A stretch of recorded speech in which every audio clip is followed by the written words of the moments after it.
إن الحمد لله نحمده ونصلي على رسوله الكريم أما بعد أعوذ بالله السميع العليم من الشيطان الرجيم بسم الله الرحمن الرحيم وقالت اليهود يد الله مغلولة غلت أيديهم ولعنوا بما قالوا بل يداه مبسوطتان ينفق كيف يشاء وَلَيَزِيدَنَّ كَثِيرًا مِّنْهُمْ مَا أُنزِلَ إِلَيْكَ مِنْ رَبِّكَ طُغْيَانًا وَكُفْرًا وَأَلْقَيْنَا بَيْنَهُمُ الْعَدَاوَةَ وَالْبَغْضَاءَ إِلَى يَوْمِ الْقِيَامَةِ كُلَّمَا أَوْقَدُوا نَارًا لِلْحَرْبِ أَطْفَأَهَا اللَّهُ وَيَسْعَوْنَ فِي الْأَرْضِ فَسَادًا وَاللَّهُ لَا يُحِبُّ الْمُفْسِدِينَ وَلَوْ أَنَّ أَهْلَ الْكِتَابِ آمَنُوا وَاتَّقَوْا لَكَفَّرْنَا عَنْهُمْ سَيِّئَاتِهِمْ وَلَأَدْخَلْنَاهُمْ جَنَّاتِ النَّعِيمِ۔ حضرات محترم، قرآن کریم کے اندر بہت سی قومیں کے بدعمالیوں کا تذکرہ ہے جن کی وجہ سے اللہ ان پہ ناراض بھی ہوئے، ان پہ عذاب بھی نازل ہوئے۔ اللہ ہم سب کو اپنی پناہ میں رکھے۔ لیکن سب سے زیادہ جن کی بے اعتدالیوں کا اور خباثتوں کا تذکرہ ہے وہ بنی اسرائیل ہے۔ اللہ رب العزت اپنے بندوں کو خود رزق دیتا ہے تو اللہ پھر خود ہی فرماتے ہیں کہ جو میں نے تمہیں رزق دیا ہے اس میں سے خرچ کرو، اور جو انسان اللہ کے لیے خرچ کرتا ہے اللہ اسے اپنے ذمے قرضہ سمجھتا ہے۔ اللہ فرماتے ہیں ان تقرضوا اللہ قرضا حسنا، تم اللہ کو قرضہ دو، بہترین قرضہ، اللہ تمہیں زیادہ کر کے لوٹائے گا۔ حقیقتاً جو شخص بھی اللہ کے راستے میں خرچ کرتا ہے بظاہر تو اس کے مال میں سے کچھ پیسے کم ہو جاتے ہیں، لیکن اللہ اس مال کو اپنے ذمے قرضہ تصور کر لیتے ہیں اور پھر اللہ اس کے بدلے اس سے بہت زیادہ عطا فرماتے ہیں۔ لیکن مال کے معاملے میں یہود بڑے ہی کمینے ہیں۔ انہوں نے تو اللہ رب العزت کی ذات کو بھی معاف نہیں کیا، اگر کسی وقت ایسا معاملہ ہوا ہے تو اللہ کو بھی نعوذ باللہ بری بات کہہ دی۔ یہاں اس آیت میں یہی تذکرہ ہے، جب اللہ نے کہا کہ تم اللہ کو قرض دو تو کہنے لگے وقالت اليہود ید اللہ مغلولہ، یہود نے کہا اللہ کے ہاتھ بندھے ہوئے ہیں، یعنی اگر اللہ کے پاس سب کچھ ہے خود کیوں نہیں خرچ کرتا۔ غلت ایدیہم، ان کے ہاتھ بند جائیں، وَلُعِنُوا بِمَا قَالُوا، اور ان پہ لعنت ہو جو وہ کہہ رہے ہیں۔ بَلْ يَدُ اللَّهِ مَبْسُوطَتَانِ يُنْفِقُ كَيْفَ يَشَاءُ، بلکہ اللہ کے ہاتھ کھلے ہوئے ہیں، وہ خرچ کرتا ہے جس کو چاہتا ہے دیتا ہے۔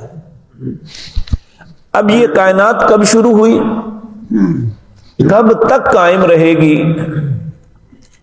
ہمارے پاس جو کچھ بھی ہے یا دنیا کے کسی بھی انسان کے پاس جو کچھ ہے اس کے ایک دھلا بھی اپنا نہیں، سب کچھ اللہ کا عطا کردہ ہے۔ تو اللہ رب العزت، نبی کریم نے فرمایا اللہ کے ہاتھ میں سارے خزانے ہیں، اللہ خرچ کر رہا ہے، کرتا رہے گا، لیکن اس کے خزانوں میں کوئی کمی نہیں آئے گی۔ بلکہ ایک حدیث میں تو یہاں تک آتا ہے کہ نبی کریم صلی اللہ علیہ وسلم نے فرمایا کہ جو انسان جو بھی مانگے اللہ اس کی منہ مانگی چیز عطا کر دے، اور ہر شخص کو جو بھی اس کی خواہش ہے اس کے مطابق عطا کر دے۔ اللہ کے خزانوں میں اتنی بھی کمی نہیں آتی کہ جس طرح ایک سوئی کو سمندر میں ڈبو کے واپس نکالے تو جتنا سمندر کا پانی اسے لگتا ہے نا، تو سمندر کو کتنا فرق پڑتا ہے۔ کہا اتنا بھی اللہ کے خزانوں میں کمی نہیں ہوتی۔ بل یداہ مبسوطتان، بلکہ اس کے ہاتھ کھلے ہوئے ہیں، ينفق کیف یشاء، خرچ کرتا ہے جس کو چاہتا ہے۔ وَلَيَزِيدَنَّ كَثِيرًا مِّنْهُمْ مَا أُنزِلَ إِلَيْكَ مِن رَّبِّكَ طُغْيَانًا وَكُفْرًا، اور البتہ بہت زیادہ ہو جائیں گے ان میں جو اتارا اللہ نے آپ کی طرف، من ربک، اپنے رب کی طرف سے، طغیاناً وکفرا، سرکشی اور کفر زیادہ ہو جائے گا۔ یعنی جتنی باتیں آپ انہیں بتائیں گے نا اتنا ہی ان کا کفر بڑھے گا، یہ حق بات کو قبول نہیں کریں گے۔ کیوں نہیں قبول کریں گے؟ ہم پیچھے پڑھائے ہیں، دو سبب تھے۔ سماعون للکذب اکالون للسحت، جھوٹے ہیں، جھوٹ بولتے ہیں، جھوٹ سنتے ہیں، حرام خور ہیں، حرام کھاتے ہیں، حرام کرتے ہیں۔ جس شخص کے اندر یہ دو باتیں آ جائے وہ حق کو کبھی قبول نہیں کر سکتا۔ تو اللہ رب العزت فرماتے ہیں وَلَيَزِيدَنَّ كَثِيرًا مِّنْهُمْ مَا أُنزِلَ إِلَيْكَ مِن رَّبِّكَ طُغْيَانًا وَكُفْرًا، اے میرے پاک پیغمبر، آپ کی طرف جو نازل ہوئے ہیں آپ انہیں پڑھ کے سنائیں گے تو ان کی اور کفر اور سرکشی زیادہ ہو جائے گی۔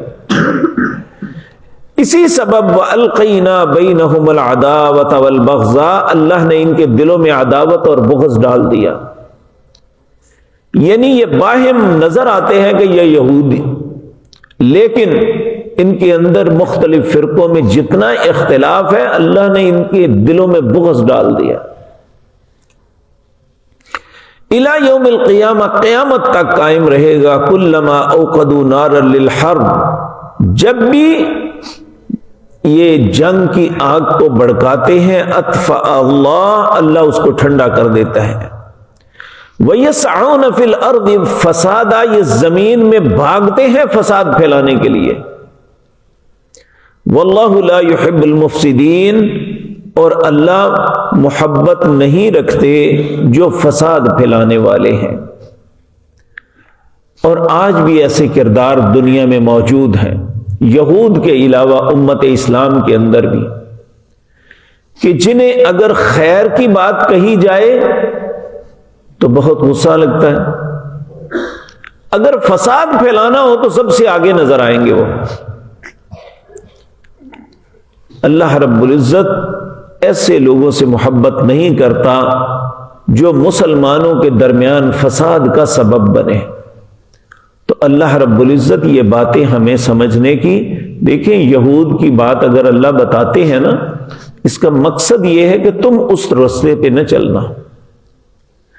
اللہ رب العزت نے قرآن کریم کے کتنے ہی مقام پہ فرمایا وَلَا يَكُونُوا كَالَّذِينَ أُوتُوا الْكِتَابَ، اے امت محمد رسول اللہ صلی اللہ علیہ وسلم، تم ان اہل کتاب کی طرح نہ ہو جانا انہوں نے جو کیا تم نہ کرنا۔